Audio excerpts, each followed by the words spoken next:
Welcome back to ClearCast. This is episode 37.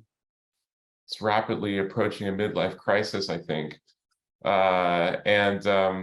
are super excited today to talk to, actually, we don't get to talk to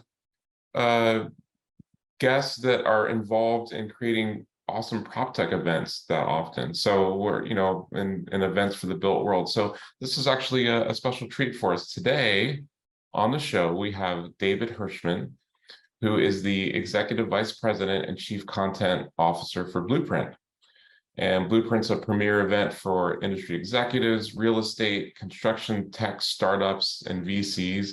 I kind of like to call it it's like the innovative event for the built world. I mean, it's been there at every single event so far, so it's been great. But last year, their second event had 1,400 attendees, and they're hoping for even more this year. We'll talk about that a little bit.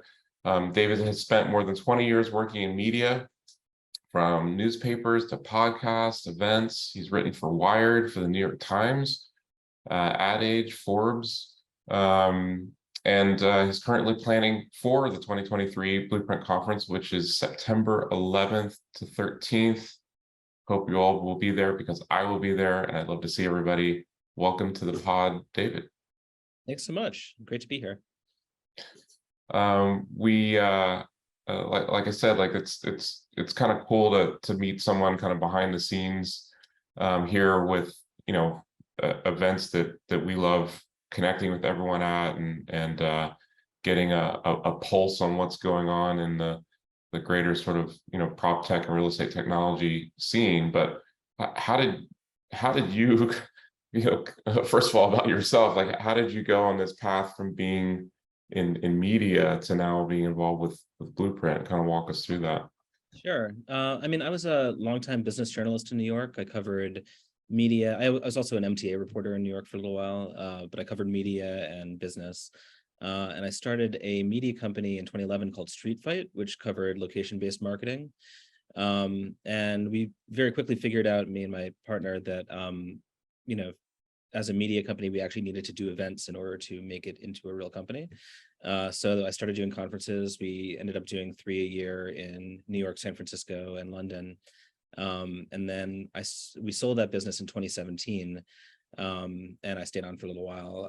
But then I ended up with Blueprint because Jay Weintraub, who's the CEO of our parent company, was someone I knew for a long time. He had a lot of success with these kind of tech meets industry events. He's behind InsurTech Connect and HR Transform, and kind of, was over the past 10 years has built like these huge, beautiful events that have been, these big Las Vegas things that he has built and sold and all that kind of stuff. My project starting in 2020 was to apply his playbook to real estate and construction, or kind of the intersection of real estate and construction. And we've been doing it ever since. It's been about 3.5 years now. Now, I was fortunate enough to attend Blueprint for the first time last year, and I have to say it felt really unique, unlike a lot of other conferences that we have in our industry. But for folks who haven't been to this type of event before, give us a little bit of a breakdown of the conference. What's unique about it, and why should someone come to Blueprint?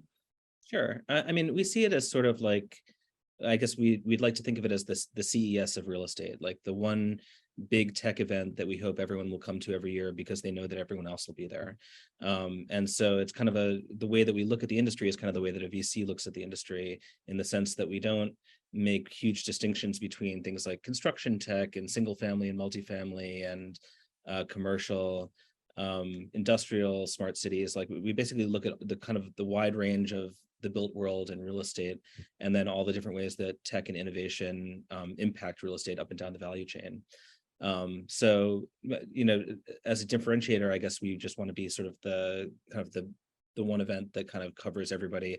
And I guess what we hope to do is like create a forum where, people obviously can, do deals and find business, but also, companies that may not think of themselves necessarily as the same kind of companies, can form partnerships or get insight from each other. And, there's a lot that's common among real estate, like things that happen in commercial real estate that are similar to things that happened in like multifamily or something like that. And I guess our thesis is that all of these people are kind of all in the same thing and could, benefit from knowing each other. And, the VC and I guess the VC community around, what you call prop tech or construction tech, all sort of use it and kind of among the same thing, if that makes sense. Essentially with the breakdown of these different it's so easy for us to like create all these little sub segments and sub markets that don't necessarily that they try to identify themselves but don't necessarily talk to each other, right? Like I don't know why we're so good at that, but like in the whole housing finance space, it's like, oh no, we're like this subgroup, and so we're not going to talk to these people over there. But I love the idea of kind of breaking down those walls and making the common goal technology and innovation, regardless of the use case or the thing that you're trying to achieve with it. Has that changed a bit over the past few years, especially the change in the market and the change in and the amount of VC activity and investment as well? Are you having to kind of revise that a little bit? I mean, certainly we started it, and then the pandemic hit like 3 months after we started Blueprint, and so there was a lot of, I mean, as you know, both the market for VC as related to prop tech and kind of just what people's expectations were for, say, like mortgages or the office market or anything like that, have had vast fluctuations in the past few years. I mean, in terms of our evolution of thinking, I mean, our biggest evolution is just that we're, continue to get bigger and bigger each year. We're expecting about 2,500 attendees this year. And, in terms of changing our focus, I think that like in the past year, there's been a lot more focus in the VC world on climate tech as related to the built world. And so we have a lot more content related to, kind of carbon capture or that kind of stuff, or, so what's new this year is we have, Fifth Wall is curating a climate summit on the first day of the show. And so they have, a track of like, I think it's 7 or 8 different panels with killer guests, all related to how climate is affecting the built world. And then we have a few other ones like that. We have a multifamily summit on the first day. Brad Hargraves from Thesis Driven is doing a kind of a set of panels that are related to kind of like different funding models for prop tech and prop co-opco models. Lab Ventures is having a early stage startup showcase, and then we're also, we did this last year as well, but Era Ventures is hosting a construction tech summit on the first day as well. Wow. So Yeah. Basically we're giving the possibility of doing deep dives into the kind of niches that we were talking about before, and even within kind of the wider show, if that makes sense. Yeah. Yeah. And obviously putting together that level of content and complexity for 2,500 people in one location has got to be a bear of a job. There's got to be a lot of organization and planning that goes into it. I think all of us that go to conferences have always been curious, what's it actually like to be the person that plans all that, both leading up to it and then the event itself? Walk us through like a typical day, maybe the month before the conference and then the week of the conference. I mean, I actually think it's like a year-long process where we're, I kind of think of myself as having to be kind of have my finger on the pulse of what's going on and where things are going, and to kind of understand what's going to be important like 6 months or a year from now. You have to sort of pay attention to the news, and we're constantly talking to people in the industry. We like throughout the year we have just sort of catch-up calls constantly to see like what people are hearing and what's important, what's not important, and that kind of thing. And so putting together the agenda is really like a the CEO of our parent company describes it a little bit like jazz. Like it's sort of like you sort of pull different threads and sort of figure out what's important, and then over time it kind of evolves towards where it's going. And so in terms of my own agenda, I guess, right now is crunch time with 6 weeks left. We have pretty much all of the agendas all set at this point, but we're, there's always tweaks and always things that you have to kind of manage. And, we have probably close to 300 speakers this year. So it's a lot of communications. but and then on the day of the conference, I tend to think of myself as a little bit like a behind the scenes kind of guy. Once I've sort of planned everything out, I want to make sure the trains run on time and people get to where they're going to be and all that kind of thing. And so I'm not, I guess, on stage as much as I'm like behind the AV booth, making sure that everything sort of runs the way it's supposed to. That's almost 300 speakers. That's a lot of cats to herd. I'm one of those cats this year that needs to be herded, and I do need to be herded. Did you tell them about your requirement with the M&Ms only being the one color M&Ms? You say that, but we do have. I mean, in previous years we've had Nelly and Ludacris, and they do have some interesting riders. Oh, anything you can share? You don't have to name which artist. There's nothing I can share.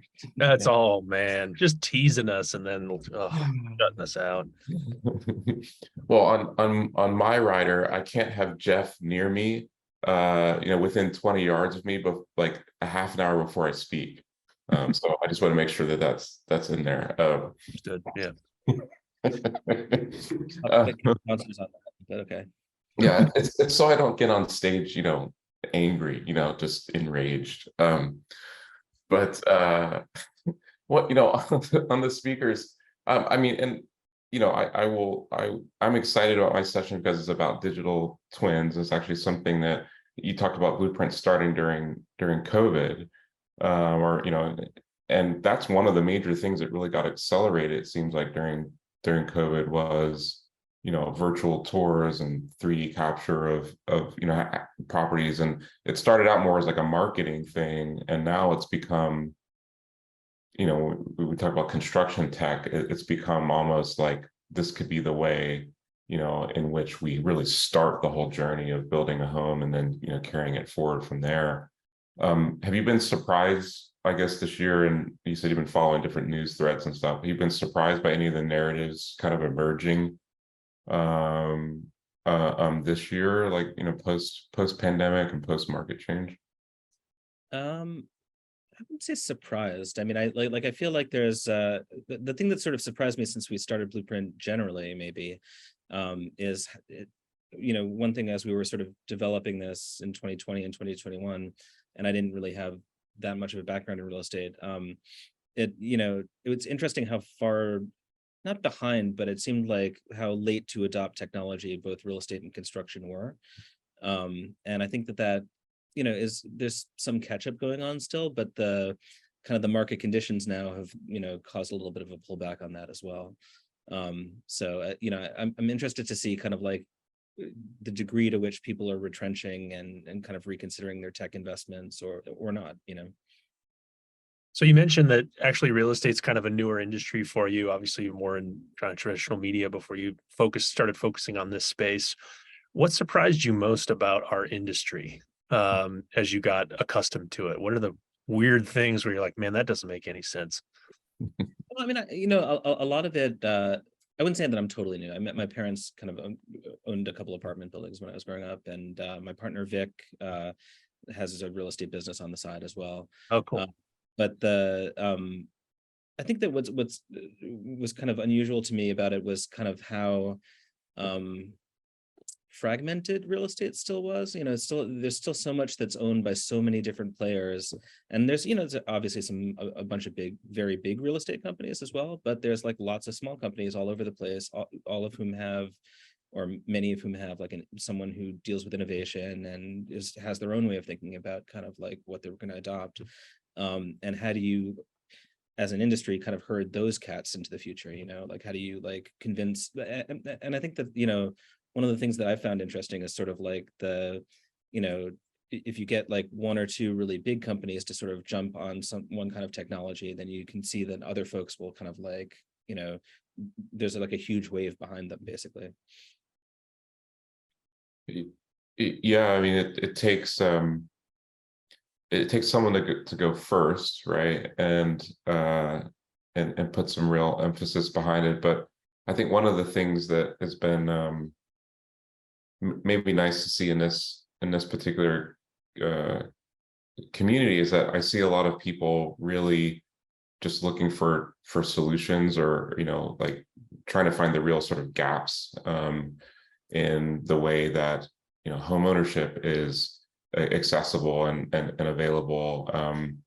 One big trend has been still seeing growth in like the home equity agreement, helping people get access to their equity without having to sell their home, or without having to go through kind of typical HELOC type products that are, I think, now at like above 10%.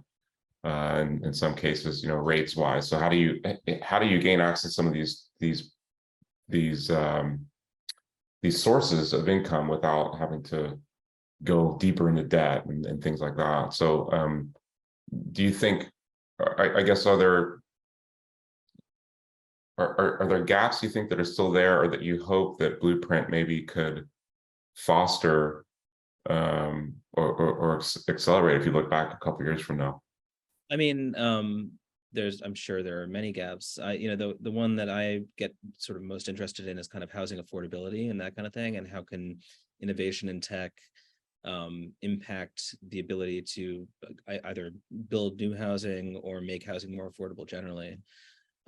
We have one panel at the show specifically about kind of new materials and affordability, which I'm really excited for, where people making houses out of plastic or out of this or out of that, and as ways of making cheaper units and making the houses more affordable. But yeah, I mean, I feel like prop tech, quote unquote, or like construction tech are fairly early in their development, and so I think that there are a lot of gaps yet to be filled that people still haven't quite gotten to yet. Yeah, I heard of a company using some form of like mushrooms to make housing material. You should check me. They might be good for that panel. Yeah, I'll find out. Some told me about it. It was like, more of like organic materials, that could be made into. So one of our speakers from the company called Planted, they create, I guess, like sheetrock substitutes from grass, which is, I think it's a special kind of grass that they put through a certain process or whatever, but it's still pretty amazing. So grass and mushrooms, both of those are drugs, guys. Why are we talking about houses made of drugs? I'm really confused by this. Fair question. All right, I couldn't resist. So I mean, leaving Las Vegas probably, but there you go. There you go. And speaking of Las Vegas and parties, let's transition to what's the party going to be like this year. You mentioned we've had Nelly, we've had Ludacris. What are we talking about this year? Who are we going to be jamming out with? This is rather late in our cycle to not have announced our performer yet, but we will be doing so very soon, and so you will know shortly, but I cannot reveal it. Ooh, but it is a very exciting one. So there you go. Spicy. Is it gonna be Taylor Swift? No, I mean, her rider is probably pretty epic. Oh, all right, not Taylor Swift. So we've ruled out one person, but could be anybody else, folks. You have like everyone's daughter is like coming to the conference. She was just here in. Everybody likes Taylor Swift. I know. Everybody likes Taylor Swift. It's true. Oh yeah, she just broke curfew here in the Bay Area at her show. Like apparently, she was allowed to keep the thing going like an hour after curfew, which, I sent a letter. I was get off my lawn. Awesome. Well, maybe one other, since you can't yet make that announcement, if you were talking to people kind of on the fence, like why they should go this year, anything you would say to people with a small budget as to what events to go to this year, why should they prioritize this one? Sure. I mean, so I think we've done a really good job this year at building out our audience in kind of a very specific way. So we have a lot more owners and operators, or kind of potential buyers of tech than we have in past years. Not that we didn't in past years, but we sort of, when you start a conference, you sort of tend to start with kind of the VC community and kind of the startups, and now we've really we've got just like a really killer group of big owners and operators and heads of innovation at big, both construction companies and also, big REITs and other, multifamily owners and all that kind of stuff. And so hopefully what that means is that there will be a lot more deals that get done at the show, and people, are able to kind of like do pilots and get their tech into bigger companies. And that's kind of our main goal. Well, I think I speak for both Kenon and I when I say we're really excited to do our deals there this year and be part of the experience and witness the musical concert that will not be Taylor Swift, but will be something good. And so, David, thank you so much for joining us, and we'll see you in Las Vegas. Yeah, thanks so much.